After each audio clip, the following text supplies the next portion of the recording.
Risk क्या है fund में, पहला क्वेश्चन ये होता है। और दूसरा क्वेश्चन ये होता है कि ठीक है आप इतना रिटर्न एक्सपेक्ट कर रहे हैं, बट अगर उससे वर्स्ट टू वर्स्ट सिचुएशन में किस तरह के रिटर्न एक्सपेक्ट करने चाहिए। कि मैंने जब आपका पैसा लिया था तब मैंने आपको 7 पैरामीटर्स बताए जो आपके पहले क्वेश्चन में थे।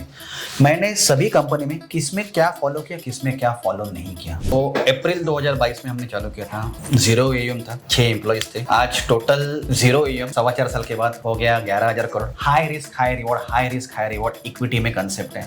प्रोबेबली आप हमारे सभी फंड मैनेजर से बात करोगे और मधुर लुनावत से बात करोगे, एंड हमारा एक क्लॉज रहता है कि इंटरनल ड्यू डिलीजेंस, उसके बाद थर्ड पार्टी ड्यू डिलीजेंस, उसके बाद AI का ड्यू डिलीजेंस, और लास्ट में आता है IC कमेटी। आपको पता है उसके बाद और एक स्टेप होती है विकास, वो होती है प्रमोटर के घर पे जाके खाना खाने की। अच्छा, ये अलग कंडीशन है। इंटरेस्टिंग कि मैं आपके कंपनी में समझो 300 करोड़ रुपए लगा रहा हूँ, अब आपके घर पे खाना खाने को है, आपके पूरे खानदान को पता है कि मैं आपके कंपनी में 300 करोड़ रुपए। सर धंधा और बंदा देख के प्रमोट पैसा दो, लॉन्ग रनवे वाले प्रमोटर को पैसा दो। गाड़ी हिल सकती है बट डिले हो सकती है, बट डिरेल नहीं हो सकती। आई am a part of the ecosystem. नमस्कार, मेरा नाम विकास अग्रवाल है and I am the founder of Allport. Alt is your alternate and Port is your portfolio management services. So some of you who have been following our shows might be familiar with the fact that we are emerging as one of the largest platform for investing in alternates. तो जैसा कि आपको पता है कि हम हर हफ्ते दर हफ्ते पिछले 5 सालों से ये शो रन कर रहे हैं जिसका नाम है आस्क द एक्सपर्ट शो, जिसमें हम इनवाइट करते हैं इंडस्ट्री के एक्सपर्ट्स को, फंड मैनेजर को, और हमारा ऑब्जेक्टिव ये होता है कि हम उनसे सीख सकें कि उनकी इन्वेस्टमेंट फिलॉसफी कैसे है, वो कैसे इन्वेस्ट करते हैं, और कोशिश करते हैं कि उनके एक्सपीरियंस से, उनके विजडम से हम ज़्यादा से ज़्यादा लोगों से हम उनसे लर्निंग ले सके और हम आप लोगों को एजुकेट कर सके और एम्पावर कर सके। तो सबसे पहले मैं आप सभी को धन्यवाद करता हूँ, आप लोग इतना प्यार दे रहे हैं। हमारे टोटल सब्सक्राइबर 10,000 थे पिछले महीने, अभी इस महीने 11,000 हो गए। तो thank you so much for giving us your patient hearing. आज का दिन बहुत स्पेशल है बिकॉज बहुत सारी लोग रिक्वेस्ट आई है हमारे यूट्यूब पे, मैं देखता हूँ आप लोगों ने कमेंट्स भेजा है कि आप लोगों को AIF के बारे में बहुत जानने की जरूरत है, बहुत जानने की कोशिश करते हैं और सीखना चाहते हैं। देखिए ऑल्टरनेट्स के ज़माने में म्यूचुअल फंड तो सही है, no denying on the fact that mutual fund is one of the best instruments which has been into existence for over 3 decades now.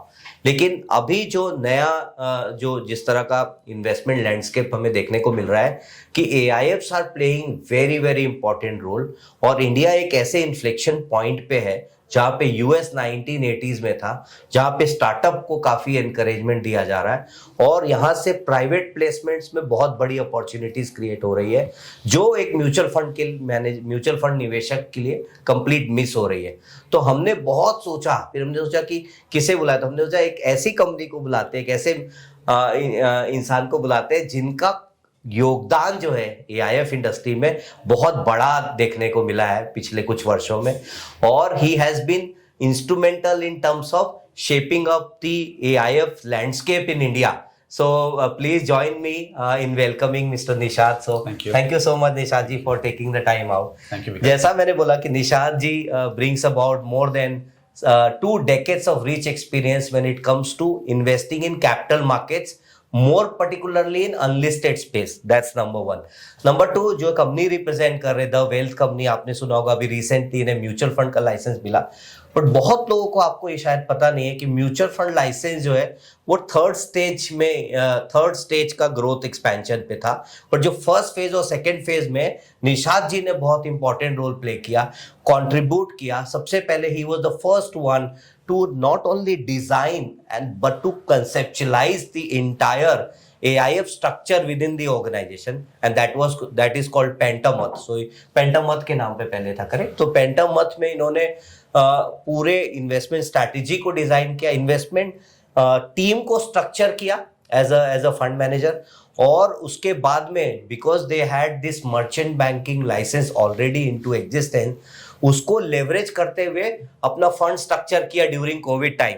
And आप लोगों को, बहुत लोगों को ये पता नहीं होगा शायद एज अ निवेशक की जो इनका एक्सपीरियंस रहा है इसमें, जो फर्स्ट फंड इन्होंने लॉन्च किया वो ऑलमोस्ट 2.7 2.8 टाइम्स ऑलरेडी ग्रो किया हुआ है। तो काफ़ी इन्होंने उसमें काम किया। उसके बाद जब इन्हें म्यूचुअल फंड का लाइसेंस मिला, उस दरमियान ये पैन इंडिया इन्होंने ट्रैवल किया, सारे म्यूचुअल फंड डिस्ट्रीब्यूटर से बात की और उनसे क्वेश्चन किया कि आप क्यों नहीं इस तरह के प्रोडक्ट इन्वेस्टमेंट देखते, क्योंकि नेशनल जो प्राइवेट वेल्थ कंपनीज हैं वो तो काफी फोकस कर रही है, उन्हें एजुकेट किया, एम्पावर किया, उन्हें एग्जाम दिलाने में मदद की, उन्हें काफी ज्यादा ये सारा इनका जो योगदान है वो इस इंडस्ट्री में काफी अच्छा रहा है। तो सबसे पहले बहुत बहुत धन्यवाद कि आपने समय निकाला और you agreed to speak to our investor. So मेरा पहला क्वेश्चन है निशात जी कि आप पहले अगर अपना एक्सपीरियंस शेयर करें, जब आपने कंपनी ज्वाइन की थी, कैसे कंसेप्टलाइज किया और किस तरह के वहां पे आपको सक्सेस देखने को मिले? थैंक यू विकास जी, आपने इस मंच पे मुझे बुलाया। But before I answer any question, small disclaimer, आज मेरे हिसाब से आप और हम जो बात करेंगे एजेंडा यही रहते हैं, investors education and awareness forum. Let's avoid the marketing jargon and एक सिंपल एजेंडा रखते हैं, इन्वेस्टर एजुकेशन एंड अवेयरनेस। तो हमारा जो पहला फंड था उसका नाम था इंडिया इन्फ्लेशन अपॉर्चुनिटी फंड, जो 2022 में चालू हुआ था, which is called as a series 1 also. आज हमारी ऑलमोस्ट सीरीज 6 चालू है। सीरीज 2 के बाद वो भारत वैल्यू फंड बन गया। So Bharat value fund series 2, series 3, series 4। तो सीरीज 5 जो है वो रियल एस्टेट की है, बट बाकी की जो टोटल सीरीज है, series 1, 2, 3, 4 and 6 are equity related. Because ये लॉन्ग स्टोरी शॉर्ट यदि मैं बताऊं तो अप्रैल 2022 में हमने चालू किया था, 0 AUM था, 6 एम्प्लॉयज थे जी। आज टोटल 0 AUM 4.25 साल के बाद हो गया 11,000 करोड़, जिसमें से 9,000 कम से कम मेरे AIF में asset under engagement, 2,000 crore mutual fund में है, 6 एम्प्लॉयज बन गए 625। तो ये आप लोगों के सपोर्ट की वजह से, आप तो डे 1 से हमें जानते हो सर, आप तो हमें डे 1 से जानते हो। बट AIF की बात करूं तो we are into category 2 AIF। And एक ब्रॉड थीम बताऊं, मुझे क्या करना चाहते हैं, जिसको बोलते हैं ना एंड ऑब्जेक्टिव आपको पता है ना, तो शायद आप गेम सक्सेसफुली कर सकते हो। सो जब मैं किसी कंपनी को देखता हूं, मेरा सिंपल कंसेप्ट है भारत वैल्यू फंड का, उसी कंपनी को पैसा दो जिसका IPO अगले 3-3.5 साल में आ सकता है। अच्छा, दैट्स इट विकास जी। मुझे लगता है कि ये कंपनी है XYZ कंपनी, इसका IPO अगले 3-3.5 साल में आ सकता है, तो आज मैं उसको पैसा दूंगा। ओके, ठीक है। अगले 3-3.5 साल में प्रमोटर को सब कुछ करने को मत बताओ सर, वो भगवान नहीं होता है, ठीक है, वो भी एक इंसान है। Give him all the things that he require. सिर्फ पैसे से धंधा ग्रो नहीं होता sir, there are things, maybe sometimes उसको आर्टिफिशियल इंटेलिजेंस चाहिए, समटाइम्स उसको कंप्लायंस में हेड चाहिए, समटाइम्स उसको रेगुलेटरी एस्पेक्ट चाहिए, वो सब दो। Promoter should do only one thing in life, grow your business. Okay, बाकी मैं सपोर्ट करता हूँ। अल्टीमेटली एम है 3-3.5 साल में आपको IPO को जाने का है। फिर वो सीरीज 1 होने दे या सीरीज 6 होने दे, शायद साइज ऑफ द कंपनी थोड़ी बढ़ रही है जैसे जैसे फंड साइज बढ़ रहे हैं, बट मेन थीम को हमने कभी डेविएट नहीं किया सर। 3 से 3.5 साल का, 3.5 साल का होराइजन। तो मुझे बताइए, जब आपने पहला फंड लॉन्च किया तो ये कंसेप्चुलाइज कैसे किया इसे, कि किस तरह की इंडस्ट्री में पैसा देंगे, कैसे इसको सेलेक्ट किया, कैसे आपने, और क्या सक्सेस मिला आपको?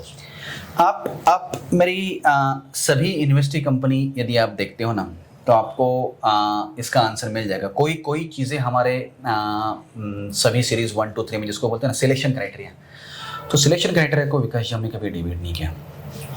आज आप सीरीज 1, 2, 3, 4 की जितनी कंपनियां हैं आप सब निकालिए और एक पेन पेपर पे लिखोगे तो आपको क्या मिलेगा। 80% पैसा हमने एसेट बैक कंपनी को दिया है। ओके, फिनटेक AI को दिया है, बहुत सारे बाकी के एसेट लाइट में कम है आपका, काम है। बट इंपॉर्टेंट पॉइंट, बहुत सारे लोग आर्टिफिशियल इंटेलिजेंस में बात करते हैं, बट जो मैं देखता हूँ रेवेन्यू नहीं रहता है।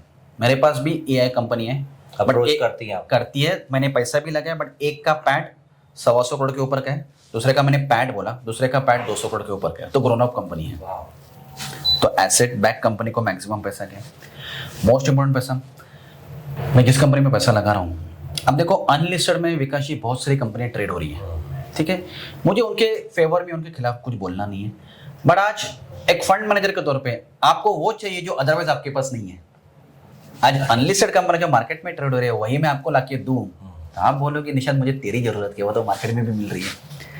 आज मुझे बताइए, मैंने इतनी कंपनी में पैसा लगाया, मेरी एक भी कंपनी अनलिस्टेड में ट्रेड हो रही है नहीं हो रही है सर, तो मेरे पास जो है वो अदरवाइज मार्केट में तो बहुत ज़्यादा डाइल्यूटेड नहीं है।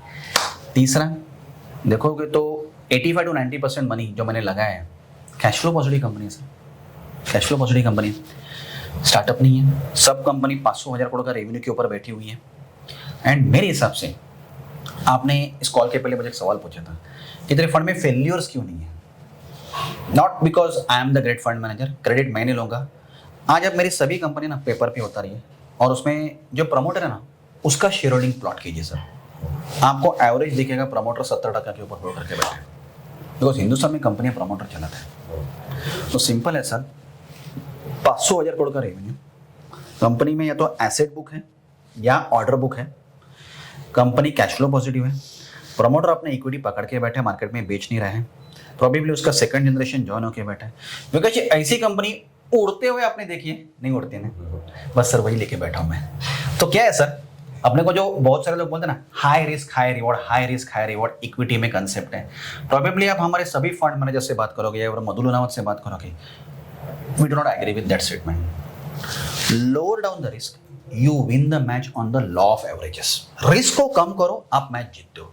हाई रिस्क लेके हाई रिवॉर्ड, वो आप भारत वाली फंड में भी नहीं देखोगे, हमारे म्यूचुअल फंड में भी नहीं है। हमारा एसएफ बेस्ट परफॉर्मिंग है, एसएफ का चिन्मय है, साठे जो फंड मैनेजर है वो भी ये नहीं करते हैं। रिस्क को कैसे कम किया जा सकता है, जहां आपने रिस्क को कम की आप लॉ ऑफ एवरेजेस पे जीतते हो ना सर। ये भारत वाली फंड का एक यूनिक पॉइंट है। ओके, तो मेरा क्वेश्चन है कि आपका मर्चेंट बैंकिंग बैकग्राउंड जो है महावीर जी का, वो किसी ना हद तक आपको काम आया फंड में जब आप ये स्ट्रक्चर कर रहे थे डील? मैं तो बोलूँगा डेफिनेटली काम है, क्योंकि देखिए अल्टीमेटली मर्चेंट बैंकिंग के तौर पे बेंडो में इतने 120 आईपीओ किए। ये टफ मार्केट है आईपीओ के लिए, डेफिनेटली टफ मार्केट है। हमारा 120वां आईपीओ लास्ट वीक आ गया सर, नैक पैकेजिंग का आईपीओ लास्ट वीक आ गया, तो इस मार्केट में भी आईपीओ लाते हैं। सो इसमें हुआ क्या sir, because of merchant banking criteria, जो बड़े इन्वेस्टर्स हैं जैसे म्यूचुअल फंड है, इंश्योरेंस है, बैंक है, इनका काफी हद तक सिलेक्शन क्राइटेरिया हम पहचान चुके थे कि इनको क्या काइंड ऑफ अ कंपनी चाहिए इनको। So what we started doing is that fund, कि आप देखोगे तो मेरा सिलेक्शन क्राइटेरिया प्रोबेबली आप किसी म्यूचुअल फंड के फंड मैनेजर के सिलेक्शन क्राइटेरिया देखोगे तो मोर और लेस सेम है सर। डिफरेंस इतना ही है, मैं 2-3 साल पहले आ रहा हूँ, वो लोग 2-3 साल बाद में आ रहे हैं। तो रेगुलेटरी रिक्वायरमेंट्स क्या होती है, वो कंपनी में है कि नहीं। बहुत सारे कंपनी में ऐसी अनलिस्टेड में एंट्री मारी जाती है कि बहुत टफ जाता है आगे जाके आईपीओ लाना, कंप्लायंस लाना। सो अल्टीमेटली आईपीओ 2 चीज़ों का फैक्टर है। सबसे इंपॉर्टेंट वेटेज, बहुत लोगों को लगता है IPO is a function of balance sheet size, नहीं सर, मेरे हिसाब से मैक्सिमम वेटेज कंप्लायंस को जाता है। तो हम कंपनी को कंप्लायंस पॉइंट ऑफ व्यू ज़्यादा देखते हैं, बिकॉज जहां आपका कंप्लायंस क्लियर होता है ना वहीं रेगुलेटरी अप्रूवल आ जाता है। सो मर्चेंट बैंकिंग बैकग्राउंड का बेनिफिट ये हो गया कि एक तो सिलेक्शन क्राइटेरिया पता था म्यूचुअल फंड इंश्योरेंस बैंक का, वही तो मैंने आपको पहले क्वेश्चन में आपको बताया, एंड कंप्लायंस एंगल भी पता था। सो ये समझो कि सामने वाला बॉलिंग क्या डालना है वो काफी हद तक सीख चुके थे। सो उसके हिसाब से वो बैकग्राउंड तो काम में आया sir, no doubt about that. Okay, तो आपका जो है अभी तक के आपने सीरीज 1, 2, 3, 4 किया और अब आप एक फंड ऑफ फंड का एक सीरीज 6th रन कर रहे हैं, 6th। तो थोड़ा सा can you talk to us about that कि एक फंड ऑफ फंड का क्या कंसेप्ट है? तो फंड ऑफ फंड का कंसेप्ट ये है सर, हम फंड ऑफ फंड में लोगों को ये एडवाइस करते हैं, ये क्लोज एंडेड फंड होता है। आप कोई भी फंड देखोगे तो आपके पास एक बार 999 इन्वेस्टर्स आ गए तो टेक्निकली आपका फंड वो बंद हो जाता है।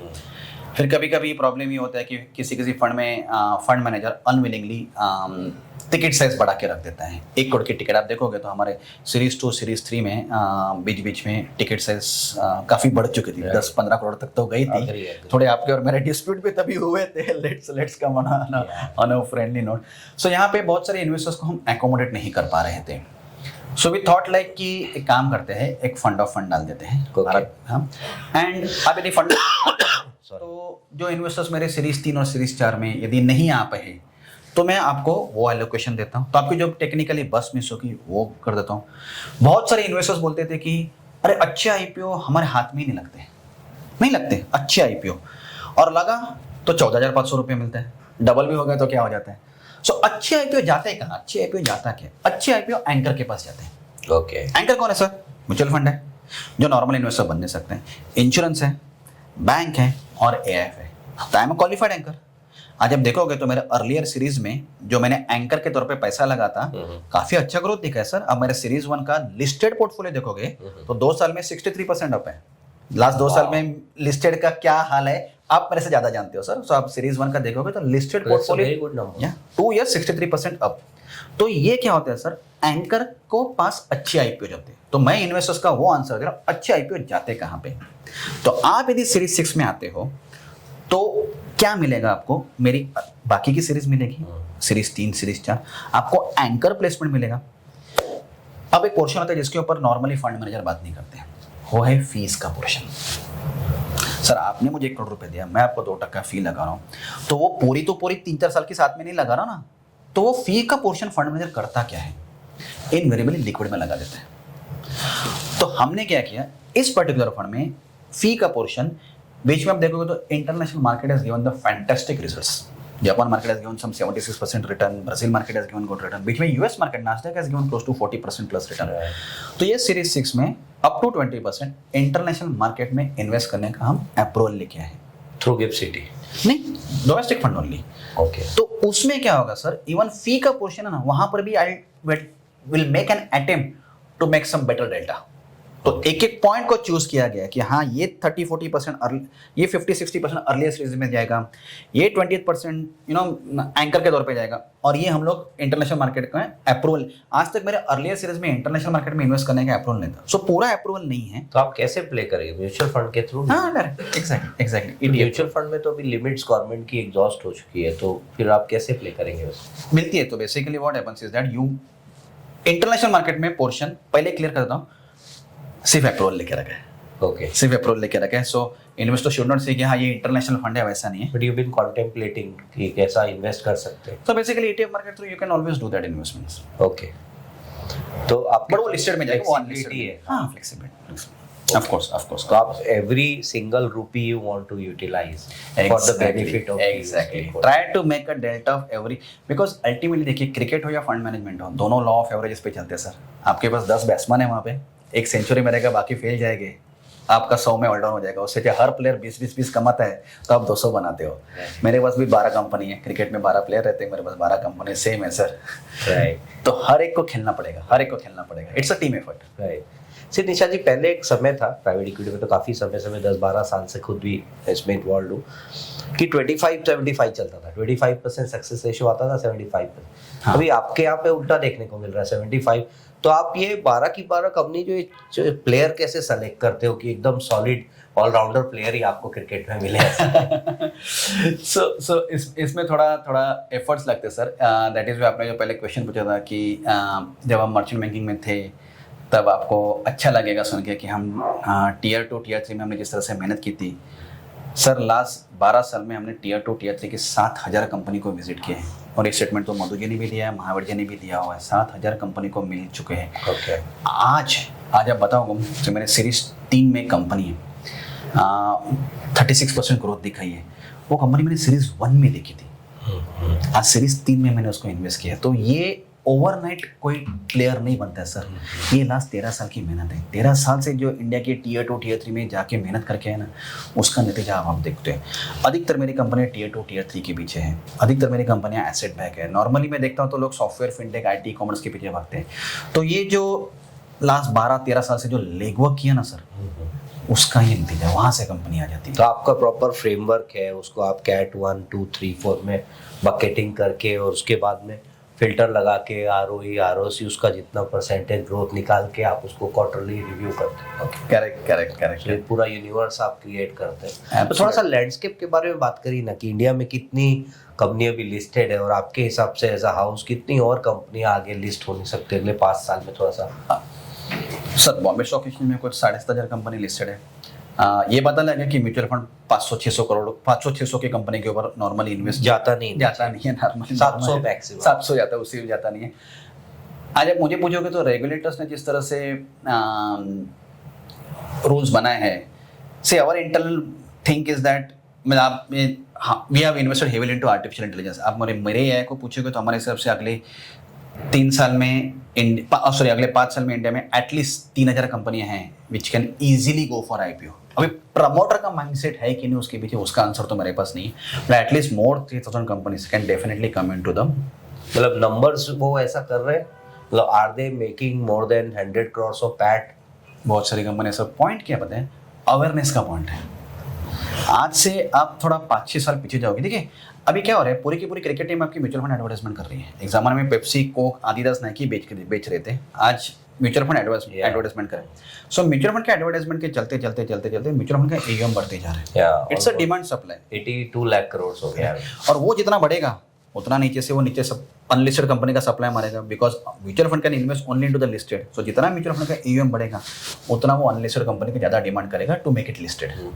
सो it's like hand in gloves कि जब तक म्यूचुअल फंड बढ़ रहा है तब तक अनलिस्टेड टू लिस्टेड का प्रोपोर्शन बढ़ रहा है। सो डिमांड सप्लाई अभी तो मेरे फेवर में है।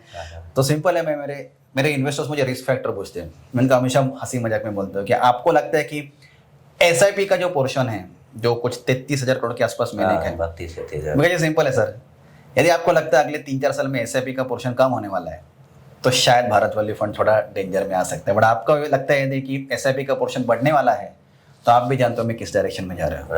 राइट। तो ये जो 3,000 कंपनीज आप कह रहे हैं कि अगले 4-5 साल में जा सकते हैं, पोटेंशियल है, मोटा मोटी आप बात करें 500 से 600 कंपनी IPO ला सकती है एक साथ। वो तो ला सकते इतना हैं, पोटेंशियल है, डेफिनेटली ला सकते हैं, क्योंकि आप ग्राउंड लेवल पे मिलते हैं इसलिए आपको ये नंबर ज्यादा आइडिया हो गया। ये नंबर ज्यादा जा सकता है, कम होगा तो सरप्राइज होगा सर। ओके, तो उसमें से फिर आप अपनी कंपनी चयन करते हैं जो आपके साथ काम करने के लिए तैयार है। There is alignment of interest. तो do you sit on their board, do you take the board seat? तो उसमें ऐसा रहता है sir, is a part of share holders agreement, what we do is that we take a right to nominate the board, because सिर्फ just for the sake of taking the board seat आप board seat ले लोगे but आपको experience नहीं तो आप क्या करोगे। सो जो हमारे IC कमेटी है, सी वी आर कंपनी एक्सपर्ट्स तो नहीं है ना हम सेक्टर नॉलेज तो नहीं जानते। सो दैट्स वाई जिस तरह से शेयर होल्डर्स एग्रीमेंट होता है we take a right to nominate the board. Sometimes हम जाते हैं, समटाइम्स हमारा कोई इंडस्ट्री एक्सपर्ट्स रहता है वो अपॉइंट करते हैं। बट यस, तो एक चीज़ क्लियर कर दूंगा, भारत वैल्यू फंड हम एक फंड हाउस की तरह रन नहीं कर रहे, एक इकोसिस्टम की तरह रन कर रहे हैं। We try to plug the gap wherever promoter is requires the help, try to plug the gap, don't be only a financial investor। तो ये कोई AIF की फैक्ट्री नहीं है कि बस आप लेके आओ और डालते करेक्ट करेक्ट, सिर्फ पैसा डालोगे यार, आप बोलोगे प्रमोटर को कि यार 3 साल में रेवेन्यू डबल कर, विकास ये नहीं होगा। एज अ फंड मैनेजर आपको भी थोड़ी बहुत मेहनत करनी है। राइट। तो आपका क्या ऑब्जेक्टिव होता है निवेशक का जब आप पैसा लेते हो? You become more responsible, right? तो क्या आपकी एक्सपेक्टेशन, जनरली मैंने देखा आपके सारे फंड्स के टेन्योर 5 से 6 साल के होते हैं। 5 साल। तो 5 से 6 साल में आपका internal, see nobody can guarantee any returns, as I mean SEBI also says that, that's a disclaimer. Yeah. But what's your internal target? What kind of returns you think you should be generating? Because listed companies are, any mutual fund that you pick up, they are giving you about 15%. तो mutual fund 15%, या I can agree to that. आप देखोगे तो बहुत सारे AIF के, correct me if I am wrong, most of the AIFs in India are offering around 10% hurdle rate. I think मेरे series 3 series 4 के हर्डल रेट ही 15% है। सो दैट शोज कि एक fund manager hire hurdle rate पे काम कर रहा है। टारगेट सर यही रहता है कि एक अदरवाइज जो मार्केट में चल रहा है अभी, सीरीज अर्लियर सीरीज का परफॉर्मेंस देखोगे, ऑफ कोर्स मैं कभी नहीं बोलूंगा कि पास परफॉर्मेंस देके आगे इन्वेस्ट करो। It's like driving the car by looking at the rear view mirror. आप शायद एक्सीडेंट कर सकते हो, बट ऑफ कोर्स मेरे earlier series are clocking more at gross level more than 30-35% IRR। Okay, each series 1 to 3 सब series ज़्यादा है। But मैं हमेशा ऐसा बोलता हूँ कि we should always end up in giving benchmark से काफ़ी अच्छा रिटर्न देना चाहिए सर। एंड बेंचमार्क को जितने अच्छे से बीट कर सकते हैं वही अल्टीमेटली फंड मैनेजर की कैपेबिलिटी बनती है। सो आई थिंक जो सीरीज 1 to 3 में रिपीट किया है, hopefully will be able to repeat in future. So target तो वही है सर, कंसिस्टेंसी रखो। राइट। तो you saying at an IRR level, like from the time that I give you money to the time, तो how do you refund the money to me in the fund? Oh, very good question. तो ये एक close ended fund होता है। तो समझो 5 साल का फंड है, मतलब फिक्स डिपॉजिट की तरह नहीं, आज आपने पैसा दिया मैं आपको 5 साल के बाद वापस करूँ। एक तो पहली चीज समझ लिए, मिनिमम टिकट साइज 1 करोड़ की है, पूरा पैसा साथ में नहीं देना है, आप पैसा ट्रांचेस में दोगे। समझो मैंने आपको 10 कंपनी में लगा, as and when the company exits I return the proportional money back to you, that you don't redeploy. No, unlisted money आज तक हमने जहां एग्जिट मारी है हमने इन्वेस्टर्स को वापस किया, हमने रीडिप्लॉय नहीं किया। और इसका ड्यूरेशन 3-3.5 साल एक्सपेक्ट करना चाहिए।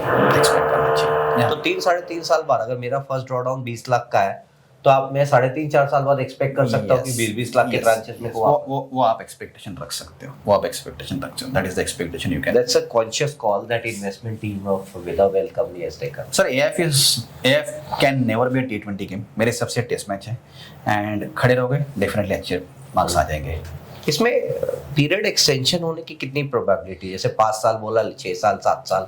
तो इसमें होते हैं सर, तो रेगुलेटर्स का एक रूल है, you can extend the period provided 2/3 majority of the investors give you an approval. तो होते हैं +1+1 2 बार हो सकते हैं। बट उसके लिए आपको 66% इन्वेस्टर्स का अप्रूवल लगता है। पर आपके करंट इन्वेस्टमेंट सिनारियो के हिसाब से आपको लगता है कि आप किसी फंड में एक्सटेंशन करने का प्लान अभी दिख रहा है था वो विजिबली? नहीं, क्योंकि देखिए हम what we do is that we try to maintain the highest level of transparency among the investors। आप देखोगे तो मेरे हर क्वार्टर में मैं खुद अपडेट पे कॉल पे आ जाता हूँ और I speak about all the investing companies. मैं इन्वेस्टिंग कंपनी के प्रमोटर्स को वेब कॉल पे लेके आता हूँ। सर अल्टीमेटली आपका पैसा मैं नहीं रन कर रहा हूँ, प्रमोटर रन कर रहे हैं। Here from the horses mouth वो कैसे रन कर रहे हैं। सो एक चीज़ है सर, इन्वेस्टर में ट्रांसपेरेंसी रखो। इन्वेस्टर आपसे एक ही चीज़ मांगता है जो मैंने सीखी है, transparency. Beyond the point things are not in your control, ये पूरी दुनिया जानती है सर। बट जहाँ ट्रांसपेरेंसी से चुकोगे ना वहाँ मिसअंडरस्टैंडिंग बढ़ती है। तो वो ट्रांसपेरेंसी मेंटेन करो, investor will always support you, ये हमारा पर्सनल मानना है। और कई बार अगर आपने प्रोजेक्शन रखा 25% ग्रोथ का और किसी XYZ रीजन से इंडस्ट्री में कुछ और गवर्नमेंट इंटरवेंशन हो गए और डिले हो गया, तो उस केस में आपको लगता है कि फिर आप एक्सटेंशन सीख करेंगे? देखो वो तो ऑप्शन है ही आपके पास, बट नॉर्मली आप देखोगे तो जिस कंपनी में मैंने पैसा लगाया है वो नॉर्मली ट्रेडिशनल इंडस्ट्रीज है, वो ओवरनाइट ख़त्म नहीं होती हैं। सो ये इसीलिए बोल रहा हूँ ना कि वाई हैव इन्वेस्टेड 80-85% कंपनी की रीज़न ये है कि साइक्लिकल इवेंट्स जो ज़्यादा रहते हैं ना, देखो जो साइक्लिकल इवेंट वाली कंपनी हमारे पास आपको रेयरली दिखाई देगी, बिकॉज आपका क्वेश्चन वहाँ वैलिड होता है जहाँ पे साइक्लिकल टर्न अराउंड ज़्यादा है। साइक्लिकल टर्न अराउंड वाली कंपनी मेरे पास रेयरली है, मतलब वो आप अवॉइड ही करते हैं? Try to avoid, absolutely. Single concentration है, एक ही पर्सन को 90% माल बेच रहे हो, वैसी कंपनी नॉर्मली अवॉइड करो। Most important, tobacco, alcohol, gambling, animal killing को हम पैसा नहीं देते हैं। सो थोड़ा एक वो मेंटेन किया, एथिक्स बोलो या we maintain that because of the promoter, maybe you can say वो पहले से मेंटेन किया है। ओके। अच्छा ये बताइए निशाद जी, जब एज अ फंड मैनेजर आपको लगातार आइडियाज आते रहते हैं, lot of people are approaching you और आपके पास 400-500 आइडिया है काम करने के लिए, तो फिर ये किस लेवल पे आप इसको रिजेक्ट करते हैं, कैसे आप अप्रूव करते हैं? सर हमारा रिजेक्शन लेवल थोड़ा ज़्यादा रहता है, बट इसमें एक बात बताऊंगा sir. So if you want to become a fund manager, my senior used to say learn to say no, ना बोलना सीखो।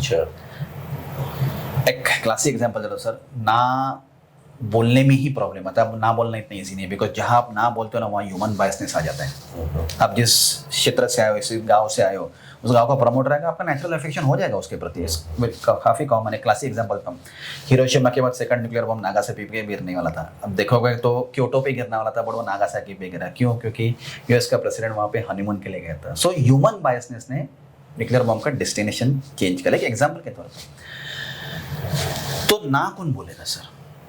जहां आपने ह्यूमन को बोला ना बोलने को, वह पर्सनल बायसनेस आ गया। दैट्स वेयर मैंने आपको बोला कि हमारा मैक्सिमम बहुत बड़ा इन्वेस्टमेंट आर्टिफिशियल इंटेलिजेंस में है। आर्टिफिशियल इंटेलिजेंस में चेकलिस्ट बिल्ड करके रखिए। यदि पर्टिकुलर इन्वेस्टिंग कंपनी उस ब्रैकेट में नहीं बैठती है, एआई ना बोलेगा। और एआई को यदि फंड मैनेजर ओवरऑल कर रहे हैं तो सब्सटेंशियल रीजन चाहिए सपोर्ट करने के लिए। हम क्या कर रहे हैं सर? मैक्सिमम ह्यूमन इंटरवेंशन कम कर रहे हैं। ओके। और यहाँ मैक्सिमम ह्यूमन इंटरवेंशन कम करने का ये रीजन नहीं है कि AI is better, don't misunderstand me. Human biasness कम करने का इंटेंशन करें। ह्यूमन इंटरवेंशन तो होगा, बट ह्यूमन बायसनेस कम करोगे ना, so biasness towards AI, because AI के पास बायसनेस नहीं है, वो सिलेक्शन पैरामीटर को जैसे तैसे करता है। तो human intervention with AI biasness. Okay. तो इसमें निशा जी अब ये बताएं कि जो हमारे निवेशक हैं जिन्होंने ऑलरेडी इन्वेस्ट किया हुआ, कुछ है जो अभी इन्वेस्ट करने वाले हैं, उनके 2-3 कॉमन क्वेश्चंस रहते हैं कि सबसे पहला क्वेश्चन ये होता है कि रिस्क क्या है फंड में, पहला क्वेश्चन ये होता है। और दूसरा क्वेश्चन ये होता है कि ठीक है आप इतना रिटर्न एक्सपेक्ट कर रहे हैं, बट अगर उससे वर्स्ट टू वर्स्ट सिचुएशन में किस तरह के रिटर्न एक्सपेक्ट करने चाहिए, इसको आप कैसे हैंडल करते हैं कॉमनली? तो रिस्क है डेफिनेटली, बिकॉज इक्विटी इंस्ट्रूमेंट में रिस्क तो हमेशा रहती है, there is no doubt. But जिस तरह से आपके सिलेक्शन अल्टीमेटली क्या होता है sir, risk is a function of selection parameters. Risk वहाँ आती है जब फंड मैनेजर सिलेक्शन पैरामीटर्स को डेविएट करना चालू कर देते हैं। आज लास्ट 18 महीने में मैं 16 बार वेब कॉल पे आया हूँ और मैंने हमेशा एक स्लाइड फ्लैश करता हूँ, टिक मार्क वाली स्लाइड, बहुत इन्वेस्टर्स को अच्छी लगती है कि मैंने जब आपका पैसा लिया था तब मैंने आपको 7 पैरामीटर्स बताए जो आपके पहले क्वेश्चन में थे। मैंने सभी कंपनी में किस में क्या फॉलो किया, किस में क्या फॉलो नहीं किया। Sir you need to know मैंने आपका पैसा 7 या 8 पैरामीटर पे उठाया है, 12 कंपनी में लगा है, हर कंपनी में वो 7 या 8 में से कौन सा पैरामीटर टिक है, कौन सा पैरामीटर टिक मार्क नहीं है, आपको वहाँ ही समझ में आता है फंड मैनेजर कितना डिविएशन करके बैठा है। 100% तो फॉलो नहीं होगा, इंटेंशन है 70-80% फॉलो करने का। ट्रस्ट मी, सीरीज 1 to 3 में जो बोला है और जो फॉलो किया है, मोर देन 90% हमने फॉलो किया हुआ है। Okay. सो डेविएट मत करो। देखो कहाँ एक्सीडेंट होता है सब ड्राइवर को पता रहता है, प्रॉब्लम है कि ड्राइवर डेविएट हो जाता है। एंड उधर एग्जांपल दीजिए ना, क्या थे 2-3 पैरामीटर? क्लासिक एग्जांपल है कि आज हमारे पास एक कंपनी थी, सो एक बहुत अच्छी कंपनी थी जो मेटल मैन्युफैक्चरिंग में थी, एंड हमारा एक क्लॉज रहता है कि इंटरनल ड्यू डिलीजेंस, उसके बाद थर्ड पार्टी ड्यू डिलीजेंस, उसके बाद एआई का ड्यू डिलीजेंस, और लास्ट में आता है आईसी कमेटी। आपको पता है उसके बाद और एक स्टेप होती है विकास, वो होती है प्रमोटर के घर पे जाके खाना खाने की। अच्छा, ये अलग कंडीशन है। इंटरेस्टिंग। उसमें क्या होता है, अब एक एग्जांपल लेते हैं, चलो एक एग्जांपल, हाँ डोंट गेट मी रॉन्ग, कि मैं आपके कंपनी में समझो 300 करोड़ रुपए लगा रहा हूँ जी। अब आपके घर पे खाना खाने को है, आपके पूरे खानदान को पता है कि मैं आपके कंपनी में 300 करोड़ रुपए डाल रहा हूँ। क्या करेंगे सर? डिनर टेबल पे आपकी तारीफ करेंगे, 100% करेंगे। मैं चाहता हूँ, और वहां पर ही वी कम टू नो कि आपके इंटेंशंस क्या थे बचपन से, आप किस डायरेक्शन में जा रहे हो। अल्टीमेटली ध्यान में रखिएगा, हिंदुस्तान में कंपनी फंड मैनेजर नहीं चलाता है, प्रमोटर चलाता है।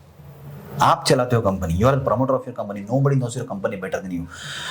सो कैसे कंपनी को पैसा डाल रहे थे, एआई ने ग्रीन सिग्नल दिया है, थर्ड पार्टी ने ग्रीन सिग्नल दिया है, बट वहां पे हमें एक one of the dinner table पे पता चलता है कि प्रमोटर्स के इंटेंशन थे कि he was not interested into the metal manufacturing, he was interested in something else. आपके इंटेंशन उस बिजनेस में नहीं है, मैं आपको नहीं सपोर्ट कर रहा हूं, बिकॉज कंपनी आपको चलानी, मुझे नहीं चलानी है। सो इंटेंट ऑफ द प्रमोटर जो है ना, आज मेरे फंड में जो मैं डेविएशन बात करता हूँ ना, सिलेक्शन पैरामीटर्स, बाकी के पैरामीटर्स में डेविएशन है ना, चलो मैं एक्सेप्ट भी कर लूंगा, but intent of the promoter पे डेविएशन है ना सर, मैं एक्सेप्ट नहीं करूंगा। एक प्रमोटर है, एक बिजनेस चला रहा है, 6 बुक्स खोल के बैठे हैं। अभी एज अ फंड मैनेजर मैंने बुक ए में इन्वेस्ट किया है, प्रमोटर चाहेगा कि वो पैसा बुक ए से बुक बी में ट्रांसफर करे, सर मैं तो ब्लॉक करूंगा ना, क्या होगा, झगड़े हो जाएंगे, वो नहीं करने हैं। प्रमोटर का ये बिजनेस है, उसका बेटा पैरेलल भी बिजनेस चला रहे हैं। अब एज अ फंड मैनेजर मैंने ए में इन्वेस्ट किया, प्रमोटर चाहेगा मैं बी में बिजनेस करूं, इसीलिए देखिए मेरे अधिकतर कंपनी में सेकंड जनरेशन भी बिजनेसेस में है। सर धंधा और बंदा देख के प्रमोट पैसा दो, लॉन्ग रनवे वाले प्रमोटर को पैसा दो। गाड़ी हिल सकती है बट डिले हो सकती है, बट डिरेल नहीं हो सकती। बट इसमें मेरा क्वेश्चन है, बहुत अच्छी बात बोली आपने कि प्रमोटर का इंटेंशन देखते हैं, आप बहुत इंपॉर्टेंट बात कर रहे हैं यहाँ पे। बट कई बार ये भी देखने को मिला है कि सेकेंड जनरेशन फर्स्ट जनरेशन में आना नहीं चाहता है। फर्स्ट जनरेशन में आप कुछ हेल्थ चेकअप वगैरह कुछ ऐसा प्रावधान रखते हैं क्या? सर डेफिनेटली होता है, बिकॉज देखिए सर 2-4 चीज़ें क्लियर कर देता हूँ। सेकंड जनरेशन में हमें एक बेनिफिट ये मिलता है कि वो हमेशा ना ट्रांसपेरेंसी में बिलीव करते हैं। फर्स्ट जनरेशन में, अपने पुराने जनरेशन में एक एंगल था जो मैं पब्लिक में कभी कभी अवॉइड करता है बोलना, कि टैक्स भरना पसंद नहीं करते थे प्रमोटर्स। कॉमन चीज़ है सर, टैक्स भरना पसंद नहीं करते। सर आज के तारीख में सिंपल है सर, बड़ा होना है चुपचाप टैक्स भरो। You have to pay your taxes on your time, there is no alternative for that. सोचो भी मत उस डायरेक्शन में। फर्स्ट जनरेशन को सिखाना पड़ता है, सेकंड जनरेशन वो सीख के आती है, डिफरेंस इतना ही है। Okay. वो काम की चीज है, बिकॉज अल्टीमेटली आप किसी बड़े इन्वेस्टर्स को आप लाते हो। बता देता हूं सर, बड़ा इन्वेस्टर आपकी बैलेंस शीट से ज्यादा आपके इंटेंट को देखता है, आपके प्रॉफिटेबिलिटी से ज्यादा आपके कंप्लायंस क्लियरेंस को भाव देता है। हम लोग जाते हैं कि हम बैलेंस शीट साइज बड़ा है, बैलेंस शीट साइज बड़ा है, बैलेंस शीट साइज बड़ा है। Sir more weightage is for compliance. Okay, balance sheet size बाद में आती है। आज आप देखिए सर, हम ग्रोथ कैपिटल देते हैं। एक बहुत इंपॉर्टेंट पॉइंट बताता हूँ, नॉर्मली अनलिस्टेड में सेकेंडरी ट्रेडिंग चलता है, बराबर है। सेकेंडरी ट्रेडिंग मतलब क्या है, मैं आपको बेच रहा हूँ, आप किसी और को बेच रहा हूँ, कंपनी को तो पैसा मिलता नहीं। आज तक सर भारत वैल्यू फंड ने जितना पैसा डिप्लॉय किया है, मेरे ख्याल से मोर देन 80% हमने ग्रोथ कैपिटल दिए। Last year was a very bad for India Inc, because state of Hormuz का प्रॉब्लम था, सप्लाई चेन का प्रॉब्लम था। मेरी हर इन्वेस्टिंग कंपनी बैलेंस शीट से ग्रो करके बैठी ऑन एन एवरेज 20-25%। क्यों? क्योंकि ग्रोथ कैपिटल दो। Sir try to chase the balance sheet size, never chase the valuations. Okay, तो ग्रोथ कैपिटल में आप क्या कुछ एस्क्रो अकाउंट सेटअप करते हैं, या यू हैव सम से कि भाई ये फंड आप ग्रोथ में ही लगाना है? तो देखिए, आप ग्रोथ डालोगे तो आपकी बैलेंस शीट साइज बढ़ रही है। तो बेसिकली क्या है sir, what we try to do is, जिसको एक हंसी मजाक में बोलूं, वैल्यूएशंस आर लाइक गर्लफ्रेंड्स, मिलती नहीं है सर, बैलेंस शीट साइज बढ़ाओ।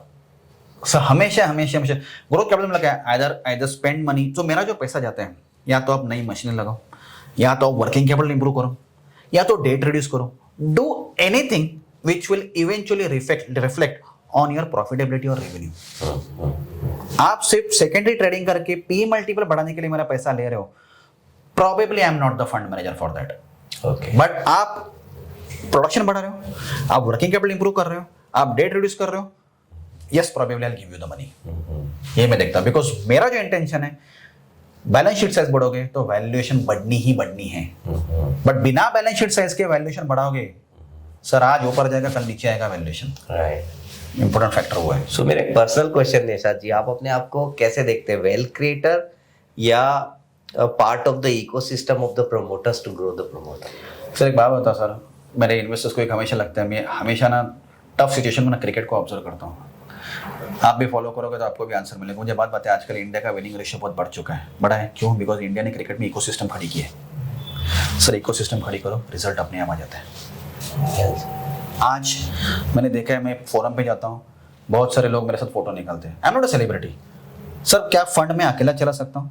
चांस ही नहीं है सर। ये इकोसिस्टम है मेरे पीछे जो इकोसिस्टम है ना, उसकी वजह से फंड चलता है। So as you rightly said, I will take option B, I am a part of the ecosystem. आज एक बात बताइए सर, हमारे ह्यूज पैसा आर्टिफिशियल इंटेलिजेंस में लगा है, पर्सनल पैसा, क्यों? ताकि हमें चेक्स एंड बैलेंसेस मिले, पर्सनल बायसेस निकालते, तो पूरा इंटेंशन है ना एक इकोसिस्टम के पीछे पड़ा है, कंप्लीट इकोसिस्टम, जिसको वन स्टॉप शॉप भी बोला जाता है। और जब हमारे पास अच्छे अच्छे प्रमोटर आते हैं, वो भी देखते हैं। हमारे बहुत सारे प्रमोटर्स को हमने पूछे कि आपने हमारा पैसा क्यों लिया, पता है क्या आंसर देते हैं? अरे आप फंड मैनेजर तो हो, but you are giving me many things beyond money. वो वैल्यू करते हैं सर, सिर्फ पैसे से धंधा ग्रो नहीं होता है सर। सॉरी मैं आपको थोड़ा अलग, नहीं, बहुत अच्छी बात बता रहे हैं आप। इसमें इनफैक्ट मेरा एक सब्सिक्वेंट क्वेश्चन है कि कई बार कंपनियां ये बोलती है प्रमोटर कि प्राइवेट इक्विटी से पैसा लेके प्रेशर में आ जाते हैं, जिसके वजह से ना चाहते हुए भी एडिशनल ग्रोथ लेना पड़ता है, और कई बार उसके वजह से रॉ मटेरियल ज्यादा क्रिएट हो जाता है, उतनी डिमांड नहीं होती है, सप्लाई नहीं होती है, कंपनी के लॉसेस भी हो सकते हैं। तो इसमें आपका क्या ओपिनियन है? हो सकते हैं सर। एक प्राइवेट इक्विटी को आप एक सिर्फ फाइनेंस पॉइंट, अगेन बिकॉज जो आपने एग्जांपल दिया वो इकोसिस्टम नहीं है, वो सिर्फ फंड हाउस है, उसने फंड दिया और वो आपके केबिन के बाहर गया, जिसको हम एयर कंडीशन इन्वेस्टर्स बोलते हैं। पैसा दिया और आपको एसी रूम में बैठ के हर महीने के एंड को फोन करेगा, सर आपका सेल्स बढ़ा कि नहीं बढ़ रहा है? सर नहीं बढ़ेगा, साथ में काम करना पड़ेगा। फंड मैनेजर और प्रमोटर जब साथ में काम करते हैं ना, तब दोनों ग्रो होते हैं सर। राइट। बहुत अच्छा लगा निशाद जी आपसे बात करके। आई होप हमारे जितने भी निवेशक हैं उनके सारे क्वेश्चंस आंसर्ड हो गए होंगे, क्योंकि ऑफ लेट काफी क्वेश्चंस आ रहे थे कि जो निशाद ने फंड 1 में किया, क्या वो आगे फंड ऑफ फंड में भी देखने को मिलेगा, क्या ये रिपीटेबल सक्सेस है या नहीं है। तो बहुत अच्छे से आपने चेक पॉइंट्स के थ्रू ये सारे क्वेश्चंस आंसर किए। आई होप आप लोगों को ये सारे आंसर्स मिल गए होंगे। इसके अलावा भी कुछ प्राइवेट इक्विटी को रिलेटेड कोई आपके क्वेश्चंस है तो please type in the comment box and we will answer those questions. Thank you.